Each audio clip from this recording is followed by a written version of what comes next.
Magandang umaga, ngayon po ay araw ng Martes, July 1, 2025. Update ulit tayo sa lagay ng panahon. Sa kasalukuyan, ayon sa Pag-asa, may minomonitor po tayong low pressure area na nasa loob ng Philippine Area of Responsibility sa may silangan ng Central Luzon. Ayon sa Pag-asa, patuloy natin na i-monitor dahil hindi po inalis ang posibilidad na maging bagyo ito. Samantala, ang habagat o southwest monsoon naman nakakaapekto sa Visayas, Mindanao, Central Luzon at Southern Luzon. Ngayong araw, dulot po ng nasabing low pressure area, ang trough nito ay nagpapaulan po sa Bicol Region, Eastern Visayas, Aurora at Quezon. Ang Metro Manila, Mindanao, Mimaropa at nalalabing bahagi ng Central Luzon, Calabarzon at Visayas.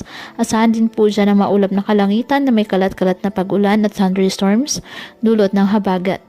Ang nalalabing bahagi ng Luzon, apektado ng mga localized thunderstorms. Patuloy po na maging handa sa banta ng mga biglaang pagbaha at pag-uho ng lupa at palaging umantabay sa iba pa nating weather updates at sa updates po ng Pag-asa hinggil sa lagay ng panahon.